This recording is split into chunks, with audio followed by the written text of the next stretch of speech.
Hey, how you doing? Hey, I am doing great. It is a new week.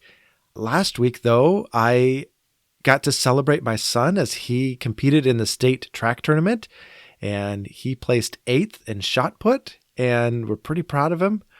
And for the first time in a very long time, he will not have track practice after school today, which is very, very bizarre to me. Oh, yeah. Doesn't that throw things off? That's how I felt when the kids finished their play this semester. Yeah. Just messes everything up, doesn't it? Right. All the routines are different now. Yeah. Well, congratulations to him. That is so cool. 8th in the state as a freshman, right? Yeah, exactly. So he's got a long, good career ahead of him. So pretty excited to watch him develop. That's so cool. Yeah. How are you guys? Man, I am feeling middle-aged today. Okay. I have had a very physically busy 3 or 4 days. I did a long kayaking trip with my wife. I did a long run because Saturdays are a day that I run long. I had to get my lawn mowed, and we had been away the weekend before, so it was literally 1.5 feet tall. So I was having to push through that. Then I had a couple other things to do. Oh, and the day before I went kayaking with my wife, I went rock climbing with my son. I am just feeling a little creaky today. That makes sense. Yeah. That's a lot of activity. It is. I'm tired. Yeah. But all good things. And I am looking out at my lawn right now thinking how delighted I am that my lawn is cut. But you're just rubbing it in. Is your lawn not cut? No, I went to mow it the other day and my mower would not stay running. That's such a pain. It's a riding mower and I would get like 10 feet down the way and it would die. And I'm like, what is going on?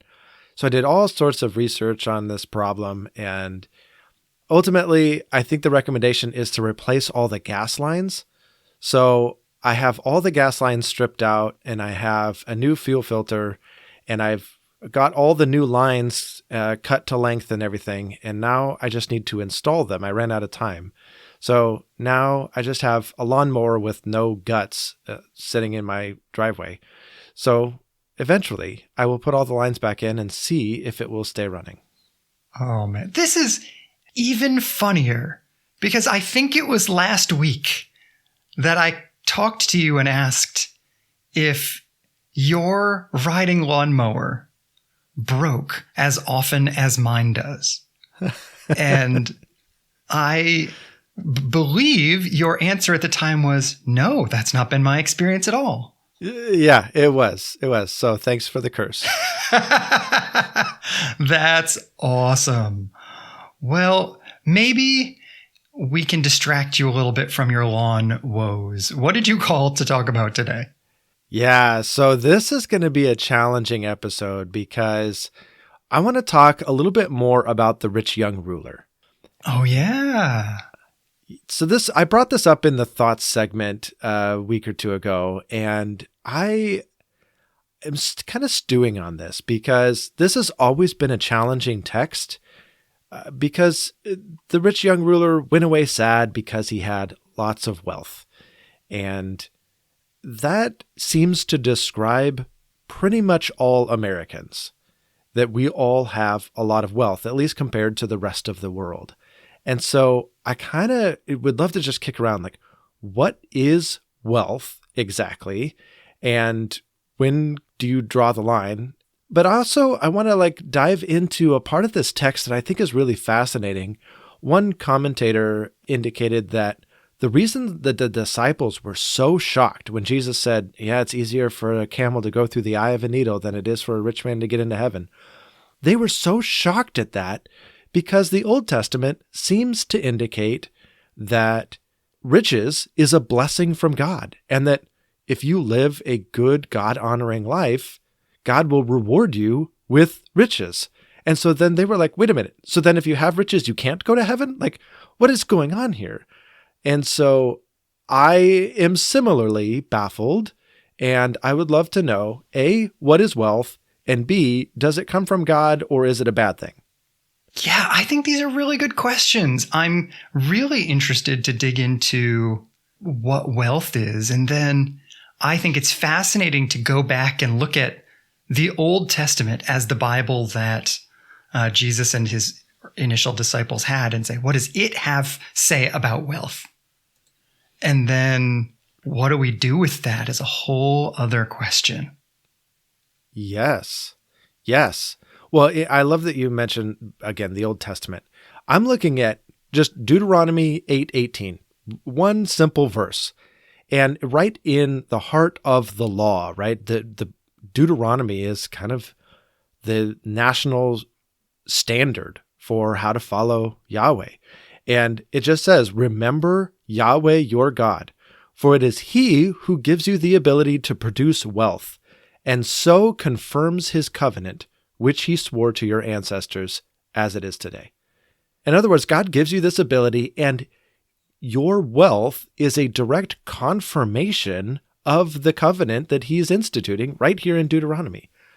I'm not entirely sure that's what that says, but I think it would be disturbing if it did say that. Or Okay. at least complicated. You read it differently. I do read it a little bit differently. I don't know that I would have before your comment last week. Was it last week? Sure, we'll say it was. Whenever it was. I also found this really interesting and started digging into a bunch of texts and articles about this. And really the one that I found the most helpful was this article from the Theology of Work Project on God's provision and wealth. And we can post the link to that because it was really, I don't know about you, but most of the time when I see something on the internet, I assume it's just garbage. Hey, wait a minute. We're on the internet. I assume it's just garbage. And, but I assume everything on the internet is generally about the level that we are, right? A couple of people who don't necessarily have any qualifications kicking around some ideas. We are smart, but that doesn't make us experts. We are part of the people having the conversation.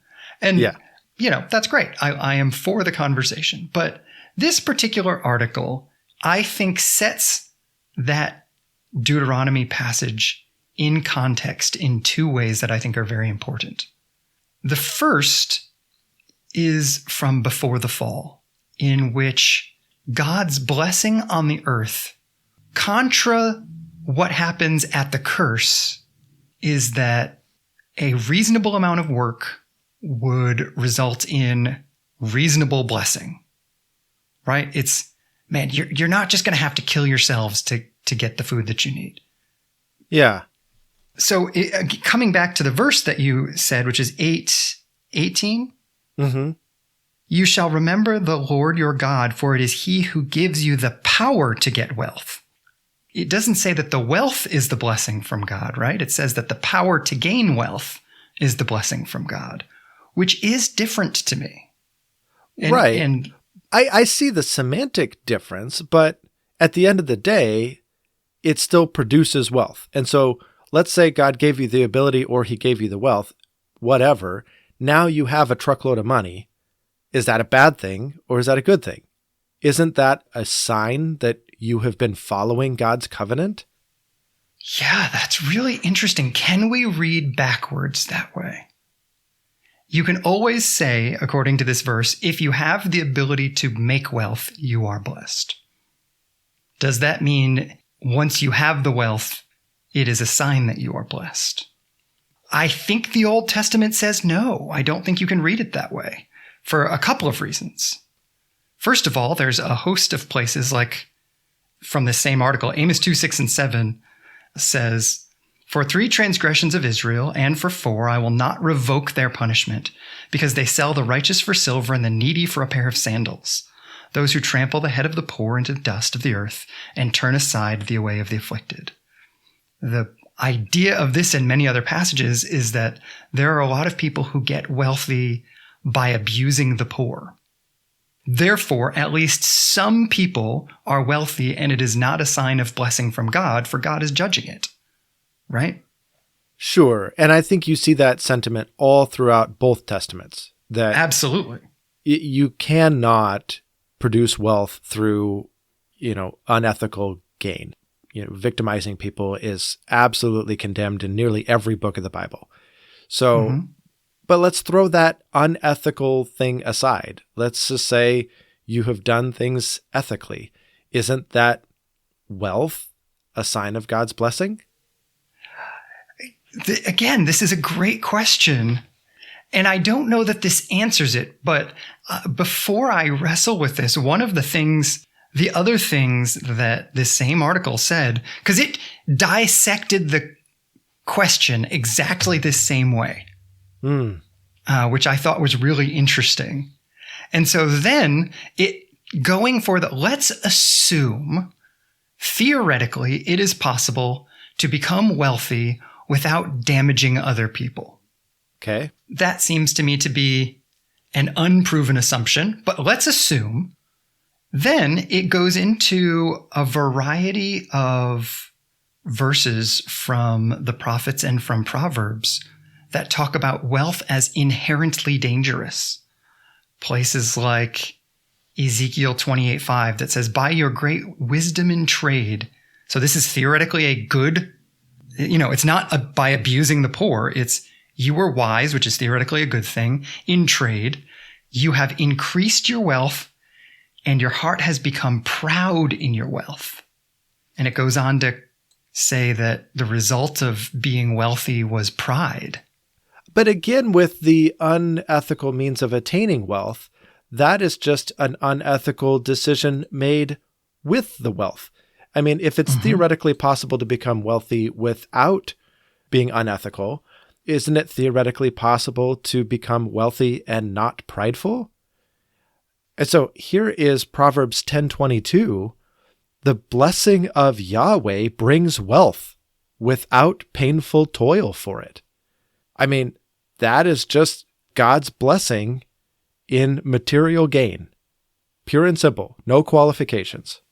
Yeah, and I obviously would affirm that verse, at least by saying, all other things being equal, doing things God's way will bring material gain more than not doing things God's way.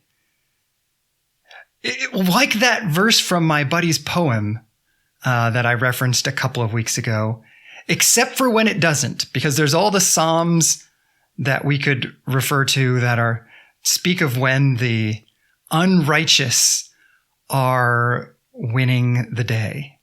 Yeah. And I think one of the things that I was thinking of as you were reading that verse, I think doing things God's way does often bring blessing. Let's say normatively, all things else being equal brings blessing. Also, the Bible teaches that the way of the wicked, at least temporarily, can bring blessing. Yeah, right? For sure. So therefore, I think we can say the financial prosperity itself is not necessarily a sign of God's blessing, because it can come from and be used both for good or for evil, to honor God or not. Maybe it itself is a morally neutral thing, and you have to dig deeper than that to find out whether this is a blessing of God or not. So for the people of Israel, God was saying, this is a blessing I'm going to give you if you do things my way. And they didn't get it. But if things had gone differently, we could have said that. For the people that are being criticized in the prophets, their wealth is not a sign of being blessed by God. I guess what I'm getting out of all of this is surface level judgments about people based on their affluence is incredibly dangerous.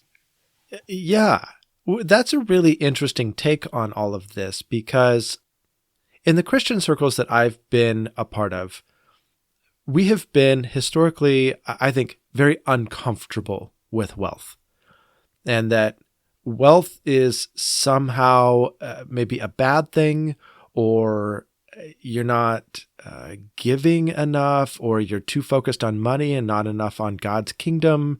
And so I think there's this general discomfort with wealth in the church, at least certain pockets of the church, right? There are other pockets that celebrate it to no end. And I think the circles I'm in find that to be nauseating. But so I don't know that it's morally neutral in our minds. And I don't think we are necessarily free of judgment when it comes to assessing somebody's overall financial standing. Yeah, no, I think you are absolutely right. I think coming back to your initial question, I think we are very judgmental of people not who are wealthy, but who are wealthier than us. Sure. Which, again, is to ask, is sort of my way of edging back towards your first question. In the 21st century, in the United States, what does it mean to be wealthy? I struggle with this so much. This is such an uncomfortable topic to talk about, period, let alone record it. But, I don't think we are a rich family by any means. We struggle to make ends meet. But at the same time, we have multiple vehicles. We live on some property. We send our kids to private school. And we have all of our needs met. We all are clothed and fed. We don't worry about where the next meal is going to come from. And we get to, occasionally take a vacation, and we get to play. So are we really that bad off? No, clearly not. But yet it feels tight, and we stress about things every month. So is that wealthy? I mean, by some standards, maybe. By other standards, clearly not. I don't know what to do with that. And because I think if we look at people on a global level, we're clearly more wealthy than most of the world. But in our society, are we wealthy? I wouldn't necessarily think so. Yeah, I wrestle with this all the time for a host of reasons. I don't think of myself as incredibly wealthy. The house I live in would be valuated at right about mid-level in the city that I live in. I live 2 miles away. I live 4 miles away from one of the 10 largest houses in America. Did I tell you that? Have I said that? I had no idea. Yeah. I drive by it. I'll drive by it today, taking my daughter to horseback lessons. Wow. It is massive. The estimates on the size of this particular house range in their estimates across a 10,000 square foot range. So 5 times the size of my house is their range of error in guessing how big this house is. And that is to say nothing of the 4 stables that this particular house has, all of which have to be 3 to 4 times the size of my house. Wow. So I drive by that house and I think it's worth 100 times what my house is worth. I'm not that wealthy. But on the flip side of things, I have the luxury of not having to focus on doing whatever it takes to make money to pay the bills in order to pursue a career that I am passionate about, regardless of the fact that it's going to take a couple of years to start making money. That feels like a huge luxury to me. Yeah. And that is largely because we have been wise with our money for decades, and because my wife has a great job. And so I guess one of the things as I was wrestling with this, as you were wrestling with this, does the question, am I one of the wealthy people? Is that the question that will help me follow Jesus the best? Or is there a better question I should be asking based on this text? I'm not, and I don't mean that in a leading way. That question tends to get me spinning, and I'm not sure it helps. So I guess I'm just asking, is there a better question we can ask? I am feeling that same thing in the midst of our conversation, that this question can is unanswerable. Am I one of the wealthy ones or not? And I think because the ultimate reason for asking that question is, therefore, does this verse apply to me or not? And I just don't think that that's the helpful way to go about it as we're talking about it. I think all verses about money apply to all of us. I think we should adopt the attitudes and the posture toward money that the Bible encourages. And this individual had a posture toward money and wealth that was preventing him from following Jesus fully. Yeah. See, now that's a question.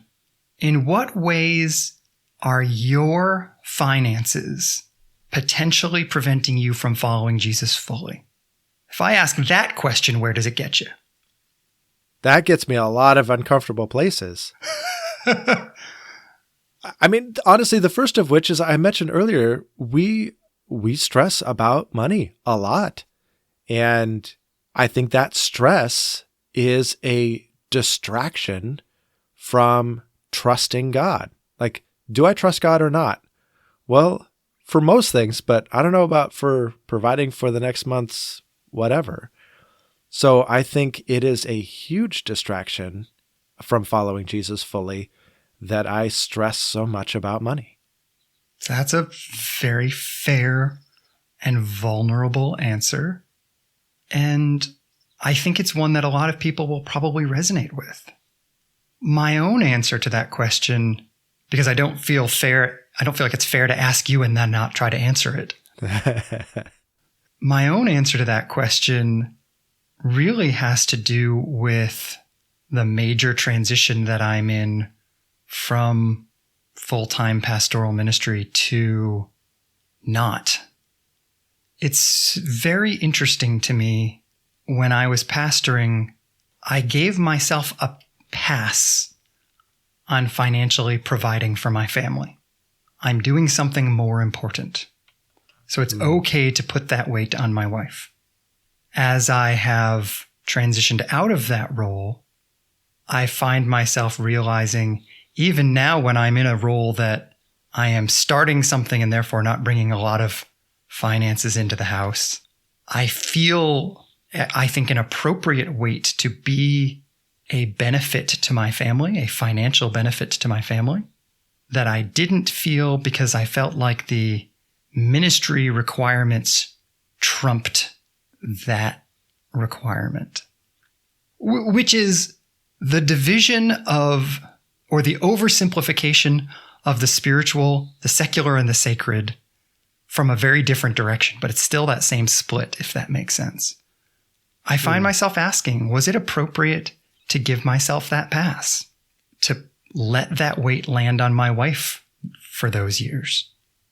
And I don't know that the way I balanced that was honoring to God or honoring to my family.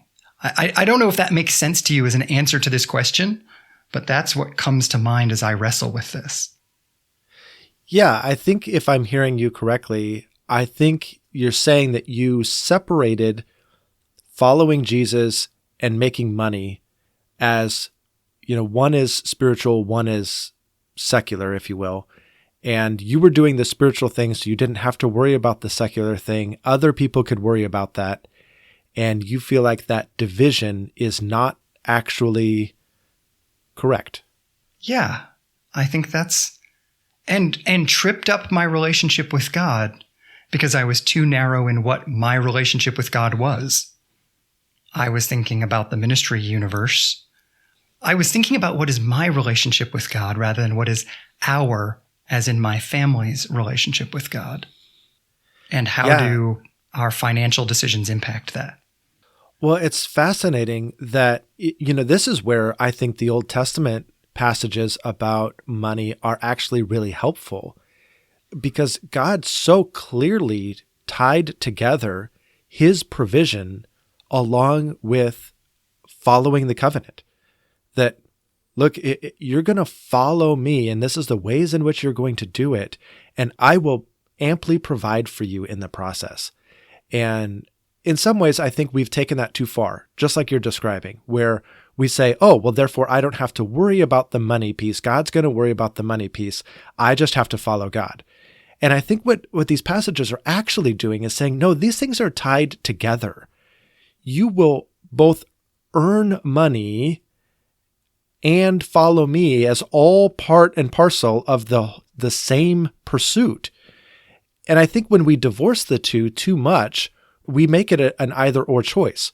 I'm either following God or I'm following, earning money and building wealth. And I think when we separate anything from our relationship with God, we forget that God is part of the totality of our experience, including what it means to make and spend money. And do you feel, I totally agree that is true in what I was saying. Do you feel like that is also relevant to what you were saying about the worries and stresses that you have felt regarding money? I don't know that I had thought this way going into it. And so I would like to spend some time re-engaging that. So yes, I guess if I'm reflecting on it now, I would say, yeah, these things are a little bit separate in my mind. And I think if I brought the two together, it would be very, very helpful to me. Yeah, I think this is maybe one of those ongoing challenges for many of us is it's easy, I guess, to pat ourselves on the back in the areas that we have fully engaged with God. And we can very easily have blind spots to the areas we have not fully engaged with God until we have conversations like this. And then the question is, how do we fully incorporate or invite God into that area of life, right? Yeah. Because that's easy to say. Right. Well, and especially since I've got to unpack a lot of my evangelical baggage around this. To welcome God into the process of making money feels it feels very wrong. Like I said, we have this judginess around people who have made money. And it just doesn't feel like, right? We've made this an either or, right? You either follow God or you follow mammon. And I feel like God is saying, no, follow me and I will give you the power to make money. Like these things are going to merge into the same stream. And that feels wildly uncomfortable to me. Have you already said exactly what it is that feels so uncomfortable about that to you? No, because I don't know that I can name it, other than the fact that it seems to conflict with every teaching on money that I have ever received or interpreted. Yeah, I'm trying to think, what is the basic summary of what I was taught? I feel like I was taught a fair amount about spending money, right? Tithe, save, then spend. That's at least a grid. Mm-hmm. I don't know that I was taught nearly as much about making money theologically. Yeah, other than don't do it by unethical gain. Don't tread on the head of the poor. Right, exactly. But again, this is where our posture toward money is potentially not helped by the fact that we've failed to include God in the process at all. That, yeah, God is involved in the process of spending our money, like you said, but he also provides the ability to earn it. He also is there in the earning of it. That is part and parcel of following God's covenant. So absolutely, if we have separated him from that process, then we're going to have an unhealthy posture toward money. Yeah. As you're describing this, where this actually hits my practical everyday life immediately? Ooh, no, where? As someone who is working for myself and providing a coaching and consulting service to people, I have to price my services. How much am I going to charge? Mm-hmm.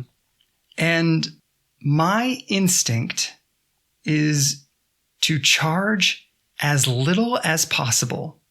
Part of it is wanting to make a service available to people, but part of it is feeling uncomfortable asking people for their money. as if that were somehow unclean or unchristian. Mm-hmm. Yes. And so it's a concession to the unfortunate way of the world that I'm charging you for this. So I better do as little charging as possible. Right. And a number of times in a number of different contexts, folks that I have worked with or gotten advice from have really challenged me on that to think, no, if you're providing a service that's worthy, then it is more than just acceptable. It is perfectly appropriate and God-honoring to charge appropriately for that service. And that's really hard for me, to think of it as God-honoring to charge for a service. Right. Immensely complicated. It makes me think also of my senior pastor, and every year we do what they call kind of Vision Sunday, which it's a little bit business meeting and a little bit vision of the church. And one of the things that he always does in the name of full disclosure is state before the church what his salary is. And he doesn't disclose the salaries of all the other pastors or whatever, but just, hey, I want you to know this is how much the church pays me. And he will consistently say, some of you think that's too much. I get that. Some of you think that's way too little. And I have heard both after one of these services. And so at the end of the day, I mean this as politely as possible. I kind of don't care because I didn't set the salary. The elders did. So, which I just think is beautiful. But yeah, because it's a really uncomfortable thing. Like if you took a poll of like, should I charge for this? And if so, how much? You'd get the same reaction. Some people would be like, oh my gosh, if you're doing it in the name of Jesus, you should be doing it for free. And other people are like, no, you need to charge what you're worth. And on down the line. We don't have a good understanding of this as evangelicals because I don't think we've included the money-making process as part of what it means to follow Jesus. Absolutely. And it is further complicated by the way in which what we do is we're not producing something concrete. If I were farming, it would make a little bit more sense to me. Because I could sell my grain at whatever is a universally agreed upon price for grain, and it is what it is. But so what do you think, at least when we think about first steps, what are first steps we could take towards wrestling more intentionally with this integration of making money and following Jesus? I think the first step is honestly a prayer, a prayer, a posture of prayer, an ongoing prayer that just says, all right, God, I'm reconnecting my following of Jesus and my earning money. These things are not separated any longer, and I invite you into this process. I invite you into my finances, from making money to spending money to tithing to giving to being a host to whatever else it means to have money. I think I have so much shame and unease around money and God and like, what should I be doing and all of that, that I think we just need to re-engage God in the process. And so that just means a posture of prayer that says, all right, God, I'm not separating these two things anymore. I invite you into my finances from start to finish. I love that. I think that's such a powerful reminder. Not that that one prayer is going to magically change anything. Right. But it is a re-engagement of the conversation with God. Yeah. That then invites further conversations. It reminds me of, there have been a variety of moments where, due to scheduling, the two of us haven't been able to talk for a couple of weeks, 3-4 weeks, whatever. This used to happen all the time in the summers before we had to talk because we had a podcast. Right. And before we could have a real conversation, we felt like we had to summarize everything that had happened. You had to kind of get caught up. Yeah. And it feels like that prayer that you're mentioning, which I felt myself praying while you were saying, I felt like you were leading me and everybody who's listening in prayer. And I would certainly invite the folks who are listening to like jump back 2 minutes and let that be a moment of prayer for them. Because I loved what you were saying in that moment. But it felt like a reconnecting prayer, not a one and done, but a, God, I want to be engaged with you in this conversation. Now that I've said that, I feel far freer when the topic comes up to talk to you about it. Yeah, exactly. I think that's exactly it. There's so many times where, we don't want to have the awkward, quote unquote, crucial conversation, right? Whether that's something our kids are embarrassed to talk to us about, or whether that's like a heavy topic we don't really want to talk with our spouse about, but we kind of have to, right? And we all have that experience of like, okay, great, we finally had that conversation. And the phrase I often use is, now that's a thing we talk about. Like we've broken the ice a little bit. And it feels like that, okay, we need to have that initial conversation with God, and now that's a thing we talk about. That's good. Yes. And then, at least for me, it'll come down to actively looking for opportunities to re-engage the conversation and ways to keep my mind thinking about the conversation so that it doesn't slide off into nothing. This is the moment where I want to start thinking about who are the people I know who really do get this on a better level than I do? Or what does it mean to engage with God for me in the moment when I'm setting a price? How do I incorporate God into that conversationally? Kind of sort of putting down some stakes in the ground that help me continue to engage this conversation. Yeah, absolutely.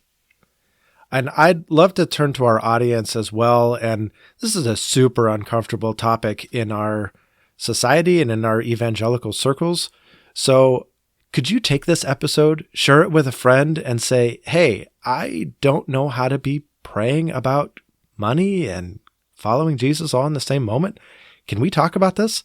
If this episode could be a springboard to better prayer, better conversation, and better engagement with this topic, that would be awesome. Yeah, absolutely. Sometimes you don't know how to start the conversation, and sharing this episode can be a way of starting what could otherwise be a very awkward conversation.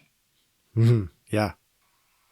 Well, we are in the midst of our Summer in the Psalms series, and we hope that our audience is engaging along with us. If not, feel free to pick up right where you left off, right where we've left off. So you can find our reading plan right here in the show notes, and we'd love to engage in the Psalms with you. But during this Summer in the Psalms series, we'd like to share some thoughts that we have gleaned from this week's reading. So Josh from Missouri, what are you thinking about in the Psalms? This actually is coming from the book that I am reading by O. Palmer Robertson called The Flow of the Psalms.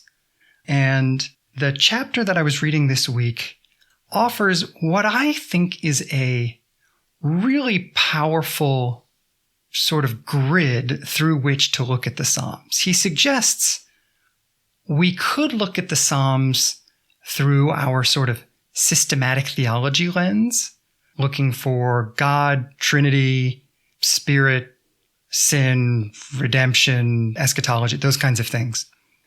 And instead, he suggests that the series of lenses we should look through it are the covenants God had made from creation all the way up to David.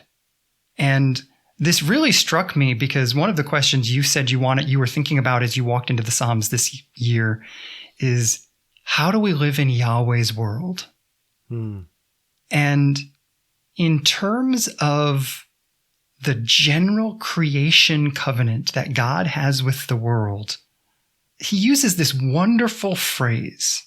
He speaks of the original creational ordinances of labor, marriage, and Sabbath. So there's this original creation covenant that God makes with humanity. And just like there are ordinances, baptism and communion, that mark the renewed covenant in Christ through the cross and the resurrection, he speaks of the ordinances of the original covenant. Labor, that is what we were talking about today, marriage, and Sabbath. And he challenges us to be looking for those themes in the Psalms. So the host of places where it talks about rest, but it talks about rest in God rather than just rest. Or the way that it talks about our role as God's representatives on earth as sort of sub-rulers, sub-regents with God in the world. And how one of the things I thought was really cool is he talks about how the way that Psalms describes our work in the world is, this is from, what Psalm is this? Psalm 8. You made him ruler over the works of your hands. You put everything under his feet, all flocks and herds and beasts of the field, birds of the air, fish of the sea, etc. And he talks about how the idea here is that what he calls the everyman, that is just the general human being, is made by God to be a ruler. And therefore, if every person on earth is made to be a king in his own right, the Psalms that refer to David as king have an interesting relevance to every person who is a king in his or her own right under the terms of the original covenant of creation. This is really interesting. So, isn't that just fascinating? Yeah, but I actually want to juxtapose that actually with my thought from the Psalms. Ooh, okay. Because what I fear is that idea could be applied very individualistically. And I think that is the trap that we fall into in our society more than anything. When we look at spiritual truths, we try to figure out, how does this apply to me? And we don't necessarily ask the question, how does that apply to us? And that's actually what I found really fascinating about Psalm 22. Psalm 22, of course, this is the one that Jesus quotes on the cross and begins with, my God, why have you forsaken me? And on down the line it goes. I am a worm and not a man, scorned by everyone, despised by the people, right? And all these things about I am suffering, and look at me and me. And I think, okay, well, now we're in a very individualistic frame of mind. But by the time you get to the end of the psalm, we're not talking about the individual level anymore. Right? If you look all the way down at verse 27, all of the ends of the earth will remember and turn to Yahweh, and all the families of the nations will bow down before him. For dominion belongs to Yahweh, and he rules over the nations. And again, on through the end of the psalm, we're looking at a very global perspective. And it actually kind of goes through three phases in my mind. The psalm begins on this very individualistic level. And then it begins to talk about the anointed one of Israel. And then it starts talking about the global level of everybody bringing honor to Yahweh. And that worldview is really, really challenging to me, one that I want to grow in, because I feel like if I'm stuck in an individualistic mindset, I stay there. I don't often expand the scope to think, okay, well, then what does this mean for the nation, right, with the anointed one of Israel? But then what does this look like on a global level to know that God is in charge, that he is the ruler over all? That is different to me than, God, help me. You're the only one that can help me. Help me, me. Your thought on the Psalms, I just worry that somebody's going to take that too individualistically. No, I think this is a great point. When I put these two things together, I'm actually drawn to the image in the book of Revelation as I continue to read and reread the book of Revelation for our upcoming fall series on it, I am brought to the image of the 24 elders who are all cumulatively casting their crowns before God. Mm-hmm. And this image of feeling invited into this image of being a person of authority, whatever authority that may be, among other people of authority, all of whom are actively surrendering, joyfully and worshipfully surrendering that authority to God in whatever way or ways that means. Yeah. I'm drawn to that image as well, that all of these very exalted rulers that have access to God's throne, humbly prostrating themselves and even throwing their crowns toward Jesus' feet and saying, "You're the king, we are nothing." That is a good image to balance with this idea that we're all, I guess, to use your words, kings in our own right. Yeah, absolutely. Well, speaking of all of us being kings, you know what every king needs? Every king needs a which Josh question? Well, I was going to say a throne. And this particular which Josh question has to do with Josh's preferred throne, I think. It's yours. I am picturing that you're about to set us up for like a toilet joke, but oh, I am not, though that could have happened as well. No, this week's Which Josh question is, which Josh is in love with a massage chair? This is me, Josh from Oregon.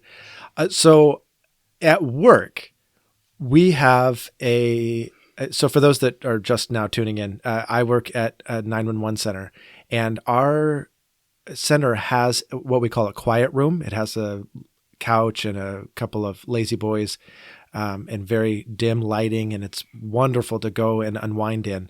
But our director recently purchased and even assembled himself a massage chair in the quiet room. Oh my gosh, this thing is amazing. You go and sit in this chair, and it's got like a little spot to like slide your arms in as well. So it massages the bottoms of your feet. It has like these air pillows that squeeze your calves. They squeeze your hips. They squeeze your forearms that you've stuck in this little, in these little holes. And then it's massaging your back all at the same time. And then as it goes, it like kind of rhythmically pulses up and down your body with all of these different squeezing and massaging movements. And it's like 15 minutes of bliss. It is so good. Every person I talk to at work, I'm like, "Have you tried the massage chair yet? Oh my gosh, it's so good." So yes, I am in love with the massage chair. That's amazing. Yes. I don't know if I've ever used a real massage chair. I'm going to have to like go try the one at the mall out as the closest option I've got. See, that seems a little like, I don't know. Seems a little weird, doesn't it? It's totally weird in that context. Like, I feel like, I don't know, mall goers are just dirty. I don't know. Oh, no judgment. Except Oh, for no. that one. Yeah. No, I'm not judgy.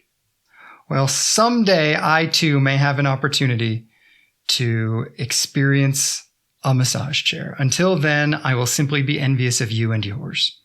Okay. All right. Yeah. So today we've learned about judgment and envy and money. That's great. Good summary statement. All right. Let's talk again next week. All right. I'll talk to you then. All right. Bye-bye.